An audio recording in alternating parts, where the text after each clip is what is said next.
અમદાવાદમાં ખાનગી ટ્રાવેલ્સ સંચાલકોને ગુજરાત હાઈકોર્ટે ઝટકો આપ્યો હતો। મળતી જાણકારી અનુસાર અમદાવાદ શહેરમાં સવારે 8 થી રાત્રે 10 વાગ્યા સુધી ખાનગી બસોના પ્રવેશ પર રોક રહેશે।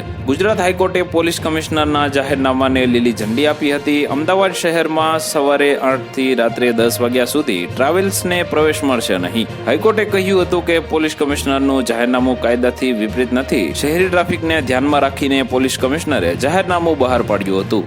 ધંધા રોજગારના અધિકાર અને આરટીઓના નિયમોને ટાંકી ખાનગી ટ્રાવેલ્સ એજન્સીઓએ જાહેરનામાને હાઈકોર્ટમાં પડકાર આપ્યો હતો। ગુજરાત રાજ્ય માર્ગ પરિવહન નિગમે રાજ્યભરમાં કટકીબાજ કંડક્ટરો સામે કાર્યવાહી કરી છે। અલગ અલગ 16 ડિવિઝનમાં 9 મહિના દરમિયાન ઓચિંતું ચેકિંગ કરવામાં આવ્યું હતું, જેમાં 331 કંડક્ટર કટકી કરતા ઝડપાયા હતા।